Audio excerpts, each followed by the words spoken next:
Prostate cancer আসলে এটি শুধুমাত্র পুরুষদের হয়ে থাকে এবং এটি একটি বৃদ্ধ বয়সের অসুখ আমরা বলতে পারি। কারণ প্রোস্টেট ক্যান্সার সাধারণত 50 বছরের আগে আসলে হয় না বললেই চলে। বয়স যত বাড়তে থাকে প্রোস্টেট ক্যান্সারের ঝুঁকি তত বেশি বাড়তে থাকে। দুটো রিস্ক ফ্যাক্টর আসলে থাকে, একটা হলো যে পুরুষ মানুষ হওয়াই কিন্তু একটা রিস্ক ফ্যাক্টর।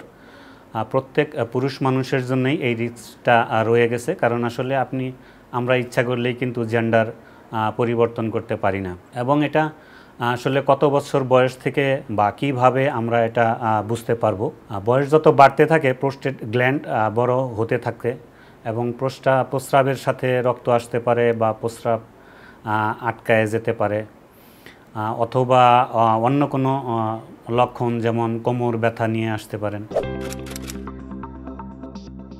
এটা কি আসলে পুরোপুরি বংশগত বলা যাবে না, 5 থেকে 10% এটা বংশগত হতে পারে। আমাদেরকে চেষ্টা করতে হবে, যদি বংশে কোনো প্রোস্টেট ক্যান্সারের ইতিহাস থাকে তাহলে যেই বয়সে বংশে রোগটি নির্ণয় হয়েছে তার 10 বছর আগে থেকে স্ক্রিনিংয়ে অংশগ্রহণ করতে হবে, অ্যাক্টিভ থাকতে হবে, শরীরের ওজন নিয়ন্ত্রণ রেখার মধ্যেই রাখতে হবে যাতে স্থূলতায় না ভোগেন। এবং যেহেতু ওবেসিটি কিন্তু প্রোস্টেট ক্যান্সারের একটা ঝুঁকিপূর্ণ কারণ, আর যেটা করতে হবে যে চর্বি জাতীয় খাবার বয়স বেশি হতে থাকলে তখন অ্যাভয়েড করতে হবে।